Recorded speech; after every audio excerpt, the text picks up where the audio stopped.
Hello, my name is Matthew Taylor, and today I'll be talking to you about non-governmental organizations' role in disaster. So, what is a non-governmental organization, or simply an NGO? An NGO can be defined as the general term for an organization made up of private citizens, with no affiliation to a government of any nation other than support from government sources in the form of financial or in-kind contributions.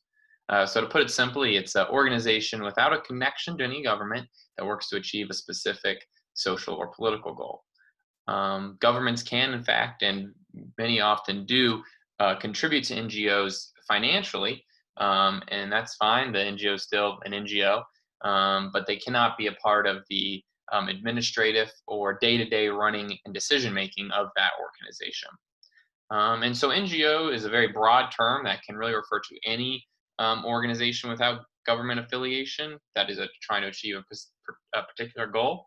But of course, in the context of this class, we will be discussing them in only organizations that are dealing with disaster relief and emergency management.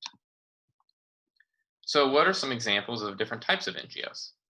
So, as you might imagine, NGOs come in many different sizes and play different roles in the disaster response process. So, first we have local and regional NGOs. Local NGOs, as you might imagine, typically play a role in only a small, specific geographic area, and they're interested and invested in that area alone. The strength of this is that it allows people to be on the ground level of that area and become really familiar with it and experts in that area, and so that they can better serve that community.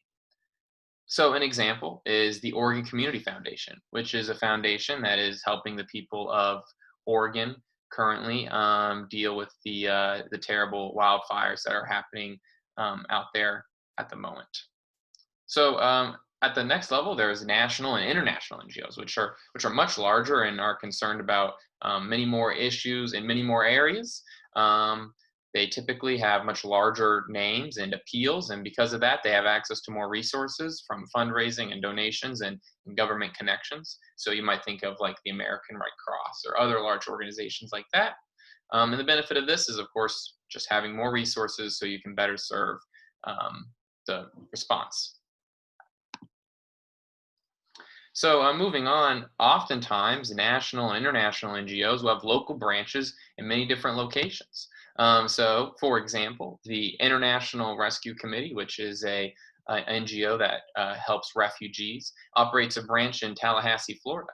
And they partner with the Survive and Thrive Advocacy Center, which is an organization that operates in the Big Bend area. And together they help to uh, improve the lives of refugees in this Big Bend, Leon County area.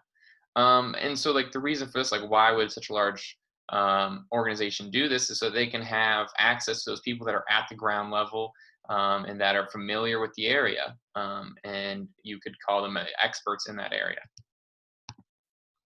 So, what is the role of NGOs in disaster? NGOs provide so much in a disaster. They provide sheltering, food, counseling, and countless other services, all dependent on the organization. Um, and so, of course, NGOs must work with local, state, and federal governments to find the way to best and most effectively distribute their goods and services and the volunteers that they have. Just like we learned in other case studies, the organizations have to follow a proper implementation pattern, or the those goods and services will not be distributed effectively. So one of the biggest benefits of NGOs is that they have an ability to stay in an area long after the disaster has occurred. So if you think of government organizations, they'll respond to a disaster. They may stay there for a little while, but eventually they will have to pick up and leave because there are other issues that require their attention. NGOs, especially local NGOs, are able to stay in that area for years to come, and because of this, this allows them to, better serve the community in the long term. So, some examples of the roles that NGOs play in disaster.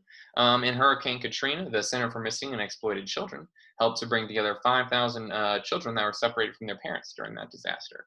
And currently, in COVID-19, there's countless examples I could have used. One I chose was the organization Phase Worldwide, is providing medical assistance to the remote areas of Nepal. And they have treated over 9,000 people there for COVID-19. In addition, they have helped pregnant mothers during the COVID-19 pandemic and have helped deliver over 55 babies in those remote villages. And additionally, they are providing PPE and helping spread community awareness about COVID-19. So anyways, thank you so much for your time. The references will be in the description of this video as well as in the discussion post. Thank you.